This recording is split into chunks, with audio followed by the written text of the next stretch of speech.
sekolah itu tuh ada tiga case yang terjadi di sekolah itu dalam 4 hari terakhir. Case pertama tuh ada yang putus sama pacarnya kelas 8 loncat kereta. Kerel loncat, dan itu terjadi 2020, pokoknya dalam 5 tahun terakhir tuh ada 3 sampai 4 kasus. Ada yang putus, ada yang putus dan akhirnya putus sama pacarnya, akhirnya tuh mulai di sekolah ini. Dan yang terakhir tuh ada yang jatuh cinta sama gurunya sendiri. Posisi gurunya kan cowok, gurunya itu sudah punya istri, tapi si siswa perempuan kelas 9 itu jatuh cinta, bahkan sampai datang ke rumah gurunya berantem sama istri gurunya. Anak SMP. Jadi dan itu tuh kasus besarnya aja, belum kasus-kasus yang kecilnya. Ada kasus kecilnya kayak yang kelas 9 pacaran sama kelas 7 dan lain-lain. Sebenarnya kita bisa kayak rekamannya yang 25 menit itu, tapi karena waktunya mungkin gak cukup, nanti pilih kesempatan. Nah jadi karena memang banyak kasus, akhirnya kita datang ke sana. Dan ketika kita datang ke sana pun pihak guru BK-nya, bimbingan konseling dan siswanya merasa sangat terbantu gitu. Ada mahasiswa yang membawa isu ini karena mereka tuh cerita tiap tahun itu selalu datang mahasiswa bahkan dari kampus-kampus besar, tapi si mahasiswa itu ya fokus ngerjain apa yang dia kerjain aja, rata-rata nggak jauh dari membahas tentang pendidikan, membahas kurikulum. Jadi nggak pernah ada yang touching si masalah ini gitu. Jadi siswa itu merasa terbantu, dan akhirnya setelah kita selesai sosialisasi dengan siswaan dan kepala sekolah, kita juga jadi kasih izin mau ngobrol sama anak-anaknya langsung. Akhirnya kita diajak masuk ke kelas 8, dan di kelas 8 tuh mereka juga pada ngaku, pada cerita gitu, aku pacaran sama kelas 7, katanya aku pacaran sama kelas 9, aku pacaran sama anak kuliah, kelas 8 ya. Pacar aku katanya semester 5 gitu kan, gede kita ya masa pacaran sama anak. Tapi dia tuh ceritanya tuh dengan bangga, tapi dia tuh cerita itu bangga, aku pacarnya udah kuliah katanya, semester 5. Aku kan kaget ya, tapi kayak dia tuh bangga, dia berpikir itu hal yang wajar. Padahal kan kamu kelas 8, kamu harusnya jangan pacaran masih minor gitu ya kamu. Jadi dan banyak insight, bahkan ketika kita selesai ngobrol ke anak-anaknya, kita juga diajak ketemu sama kepala yayasannya. Belumnya diajak ketemu ngobrol sama kepala yayasannya, dan kepala yayasannya bahkan kayak nawarin kalian mesti bantu di sini aja, magang dan lain-lain kayak gitu. Jadi alhamdulillah outputnya itu sangat dirasakan. Padahal kita datang ke sana Cukup? Karena satu pertanyaan, boleh satu lagi?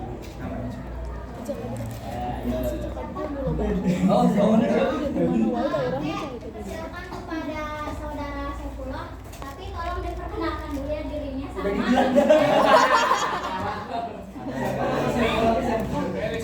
Assalamualaikum warahmatullahi wabarakatuh. Jadi teman-teman semuanya, perkenalkan nama saya Kevin dari kelas.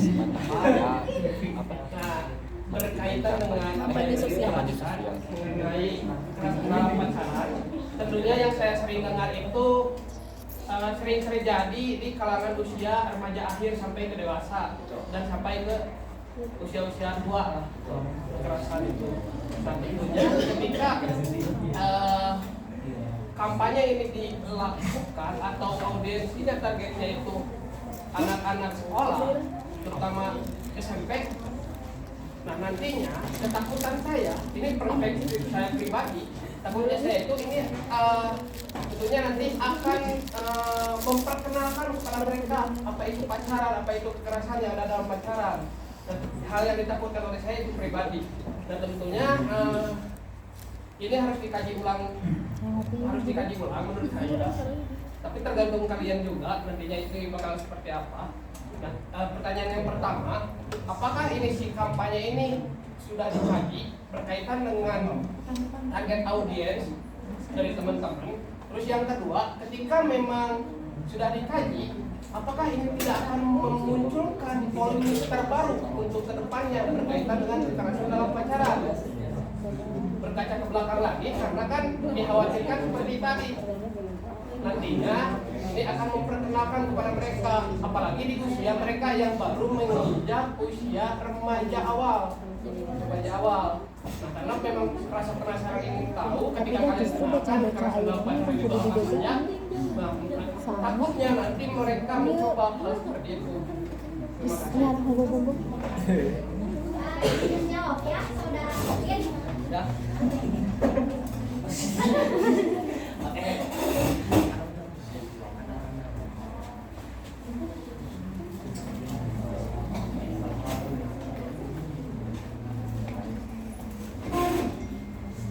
Oke, izin menjawab ya. Pertama-tama pasti ini juga menjadi awareness kita yang pertama. Ketika kita mau membawa isu kekerasan dalam pacaran, itu ada hal yang sangat kita pikirkan. Pertama, pacaran itu di Indonesia masih dianggap tabu. Yang pertama, pacaran itu kan keluar dari syariat agama, tidak ada yang Islam. Pacaran itu memang tabu, tapi kita harus akui pacaran itu adalah kultur yang terjadi, kultur yang lumrah. Semua orang pacaran dari SD, SMP, kuliah semuanya mengenal pacaran. Meskipun pacaran itu dianggap tabu atau dianggap tidak beragama, keluar dari syariat Islam dan lain-lain, itu pacaran itu benar adanya terjadi. Tapi itu yang biasanya ditutupi oleh kultur kita atau kultur generasi-generasi sebelum kita. Jadi kayak, oh orang bobogohan, orang nggak bahas bobogohan. Ketika pacaran itu benar terjadi, tapi ketika kita membahas pacaran di ranah publik atau di ranah formal, itu dianggap tidak etis. Itu kan sebenarnya kultur yang terjadi. Dimana itu yang menjadi tantangan terbesar kita juga. Ketika kita mau mensosialisasikan kekerasan dalam pacaran, berarti secara tidak langsung kita juga mensosialisasikan pacaran. Itu kan pasti yang jadi polemik tuh, dan orang tua atau orang-orang awam tuh pasti takut. Masa lo ngajarin anak gue pacaran, ada hal seperti itu yang ditakuti.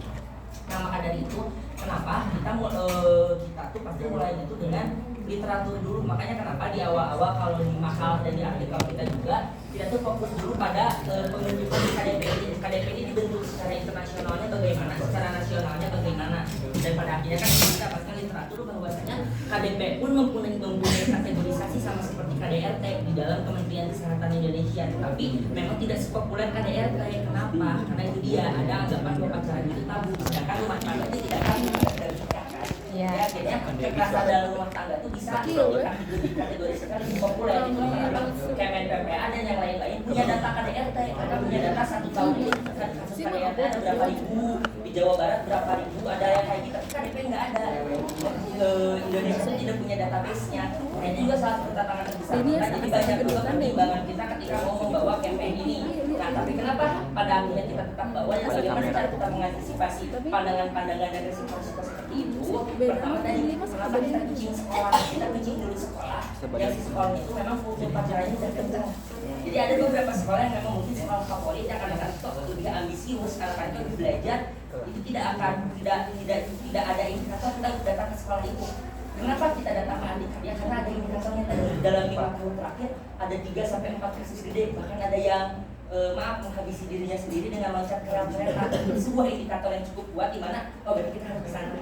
Dan ternyata betul si kasus ini tuh si kasus besar itu tuh memang terkenal dari mulut ke mulut. Maksudnya orang tua dari orang tuanya siswa, temannya dari orang tua siswa pada tahu semua, tapi tidak pernah dijelaskan ke anaknya. Padahal anak-anak, jadi anaknya pun juga kayak cuman mendengar dari mulut ke mulut, tapi tidak pernah mendengar kenapa dan bagaimana itu bisa terjadi. Padahal kan kalau anak-anaknya mendengar, seenggaknya mereka bisa memproses itu.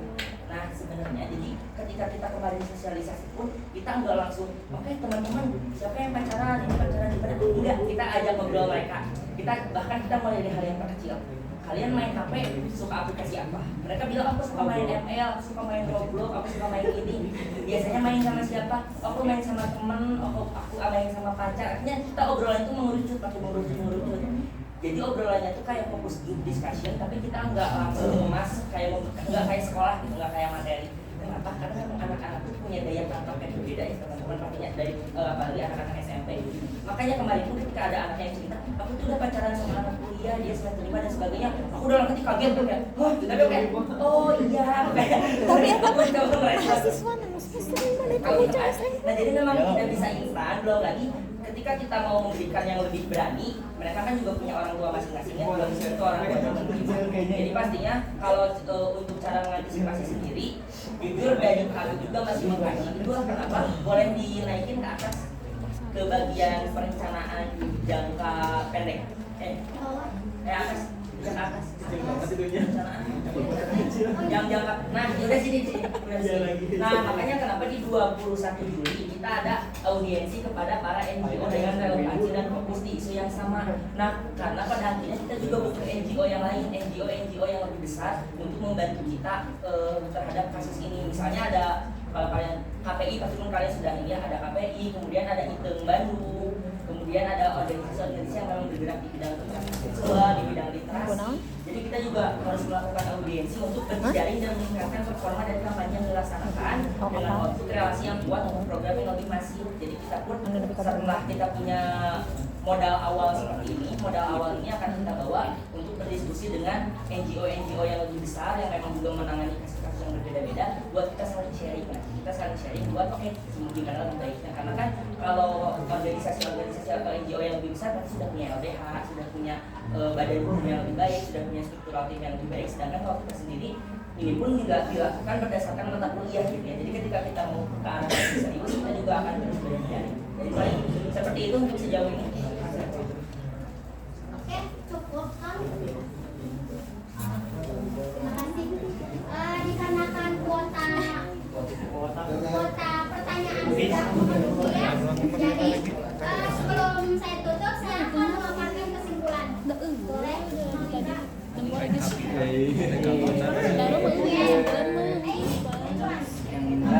untuk kesimpulannya, kampanye berjalan dengan baik. Dengerin atau? Kampanye berjalan dengan baik. Seluruh rencana dan rancangan terlaksana sesuai target. Hambatan datang dari partisipasi yang belum bisa merata. Kalian harus tahu siapa yang suka marah-marah. Dengan komunikasi tim yang baik. Nah ini nih. Kampanye ini juga mendapatkan respon yang bagus, baik itu secara Nah itu tuh digital yang lagi ngomong. Nah kita Kami yakin kampanye ini dapat menjadi lebih masif dan powerful lagi melalui jejaring dan pendanaan yang mumpuni. Cukup sekian hasil dari presentasi kami. Semoga dapat bermanfaat bagi tim aku dan para teman-teman semua.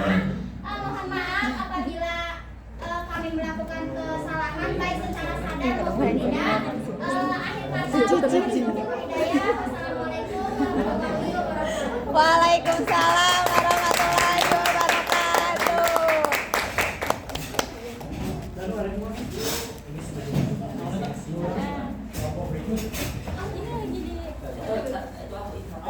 Maju dulu ya ke depan.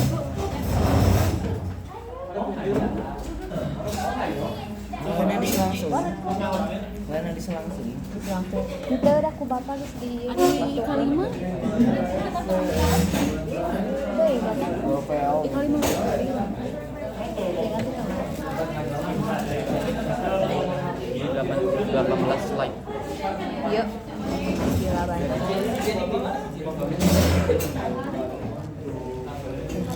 Nah, sebenarnya. Oh, mantap sebentar. Nah, tuh kumaha? Sini kami akan mempresentasikan inflasi sosial lawan ormas dan premanisme di India. Sini aku si Alif. Tujuan kampanye kami adalah untuk kampanye sosial berbasis Ini pembaturan asli itu perfect. dan dalam upaya sistematis menanggulangi Mana atau itu kumana mindah-mindahkeun slide? Mindah-mindahkeun slide Bu Alif. kampanye ini dibangun dalam lokasi virtual yang saling melengkapi. Hasil jangka pendek 1 sampai 6 bulan diarahkan sebagai dasar untuk membangun kesadaran Tajam kacuk bapak ya. literasi sosial terhadap isu premanisme. Sedangkan hasil jangka panjang 6 sampai 24 bulan difokuskan pada Sumpah, tahu nggak ini teman-teman yang nggak bisa diem mulutnya pada berisik. kita memperkuat kapasitas Ini nih bocah-bocah ini, sumpah gak bisa diem sama sekali. implementasi jangka pendek yang kita lakukan dari 1 sampai 6 bulan. Yang pertama kita survei sosial masyarakat rawan premanisme yang tujuannya mengidentifikasi wilayah target dan representasi masyarakat. Materi yang kami sampaikan adalah kuesioner, infografik dan hasil survei. Implementasi ini Ini kerjaan di warung dan sosial media. Kedua, ada kampanye digital di media sosial dengan menggunakan hashtag, yaitu lingkungan aman tanpa preman dan jangan takut bahwa tujuannya adalah edukasi dan penyadaran publik. Seperti poster, video reels dan Instagram edukasi. Yang ketiga, ada pelatihan warga tanggap premanisme, pemberdayaan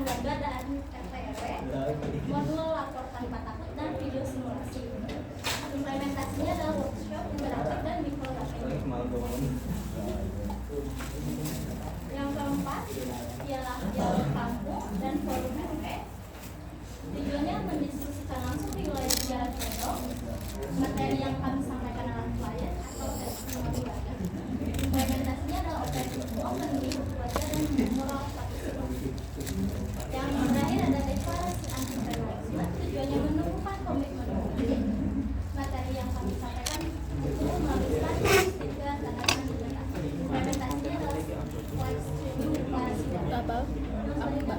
Update TikTok. terima kasih kepada moderator. Selanjutnya ada implementasi jangka panjang 6 sampai 24 bulan. Yang pertama ada peragaman. Peragaman itu kayak forum di WhatsApp.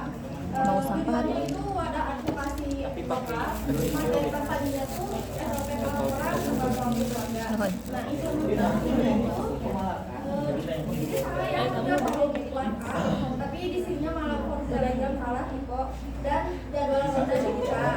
Timunya jauh banget. Dan komunitas. Tujuannya itu penanaman anti kekerasan. Materinya yaitu buku saku, game kreatif dan komik.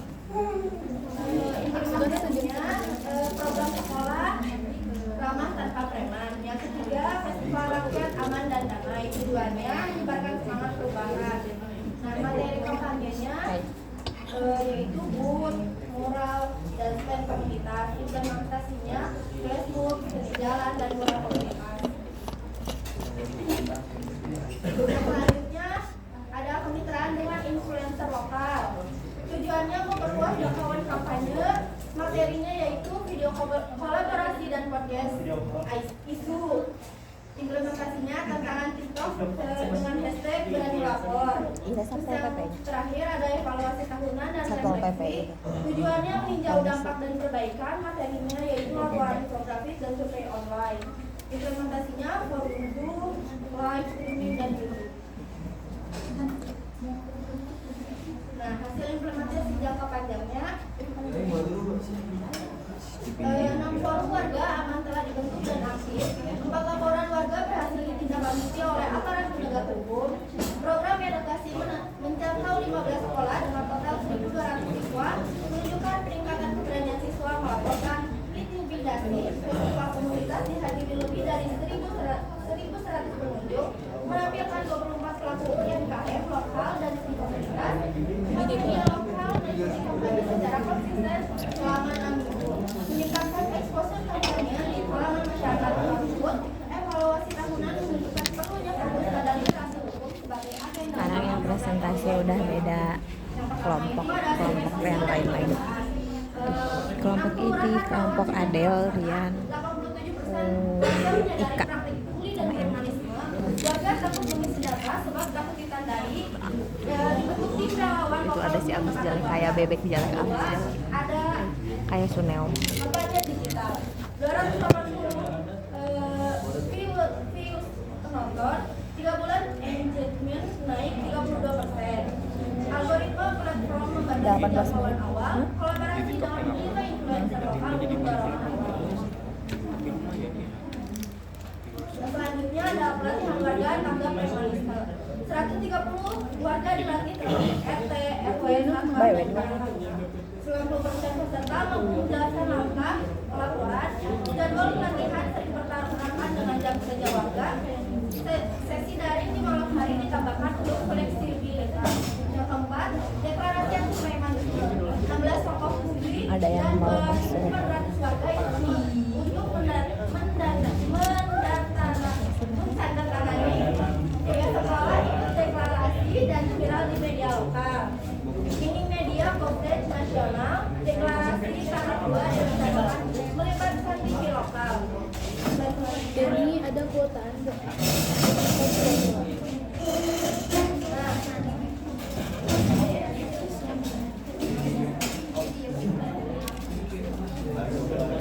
Hasil implementasi jangka pendek dan nilai survei dilaksanakan di 6 kelurahan prioritas.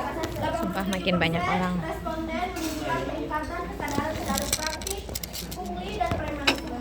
Kampanye digital berhasil menjangkau Ya udah bye-bye dulu ya. Mau buka WA dulu. Bye. 280 penonton dengan